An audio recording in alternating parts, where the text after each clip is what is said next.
This happened a long time ago, back when I was still a teenager. I've never been an outdoors person. Camping, especially, has always been miserable to me.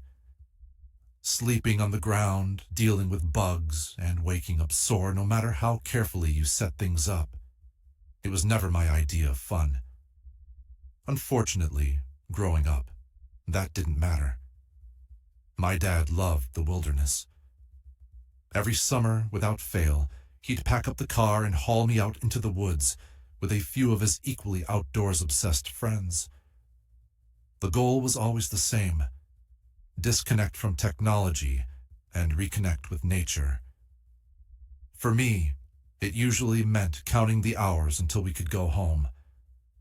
By the time I hit my sophomore year of high school, I'd had enough. I told him I wouldn't go unless I could bring a friend along. To my surprise, he agreed almost immediately. That friend was Evan. Ironically, Evan loved camping. He had a background in scouting and actually knew what he was doing. Setting up tents, tying knots, starting fires. Still, he wasn't annoying about it. He teased me for hating the outdoors, but never acted superior. If anything, having him there made things more tolerable. The trip started going wrong almost immediately. One of my dad's friends had messed up the reservation. Instead of a quiet, remote campsite deep in the woods, we ended up somewhere that barely qualified as camping. There were paved walkways, indoor bathrooms, and even a playground. It felt more like a public park than the wilderness. Then we noticed what was right next door: an amusement park. Not a small one either. Carnival games, a Ferris wheel, and multiple roller coasters towering over the trees. The contrast was unsettling, like two worlds that were never meant to exist side by side. The adults were furious.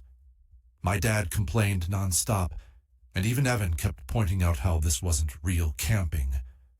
Eventually, I snapped at him to drop it, and he did. Since we'd already driven hours to get there, leaving wasn't an option. Everyone reluctantly set up camp. Evan handled the tent effortlessly. Within minutes, it was perfectly secured. Even my dad, who rarely complimented anyone, seemed impressed. That night, after dinner, Evan and I ducked into the woods under the excuse of organizing our gear. In reality, we were just being reckless teenagers trying to feel rebellious. Afterward, we went back to the tent and talked for hours, too wired to sleep.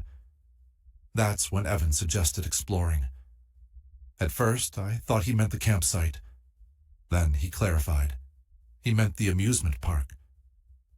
Once we were sure everyone was asleep, we grabbed flashlights and headed out. It was well past midnight. The fence surrounding the park was easy to climb, and before we knew it, we were inside. The park was silent, except for the distant hum of a security golf cart. We moved slowly, ducking behind buildings and freezing whenever we heard movement. It felt like a game, but the fear was very real. Eventually, we reached one of the roller coasters. Up close, it looked massive. We spotted maintenance stairs running along the side and started climbing. The metal steps creaked softly beneath our feet, and parts of the climb had no railings at all. At the top, the view was unreal. The entire park stretched out beneath us, empty and dark. We took one quick photo and decided not to push our luck. On the way back, something changed. As we hid behind a snack stand waiting for a guard to pass, I noticed movement between two buildings. At first, I thought it was just a shadow. Then Evan grabbed my arm and pointed. Someone else was there. They were crouched low, just like us, clearly trying to stay hidden. It wasn't a kid.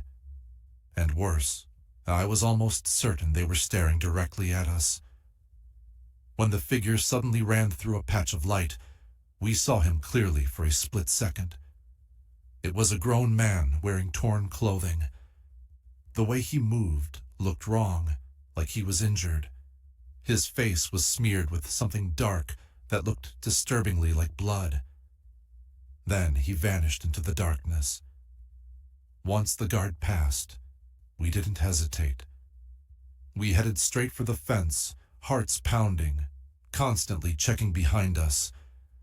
We made it back to camp without being followed, but the excitement was gone. Neither of us laughed. The next morning, a campsite staff member came by with an announcement. A man had been murdered at a nearby lake during the night. The suspect was still on the run. He was described as disheveled, possibly bleeding, and everyone was told to pack up and leave immediately. Evan and I didn't say anything. We didn't need to. We never told my dad. We never told the Rangers. At that age, staying out of trouble felt more important than doing the right thing. I still regret that decision. Even now, it's hard to believe how close we were to someone capable of that kind of violence. I try not to think about what could have happened if we hadn't stayed hidden in the dark that night.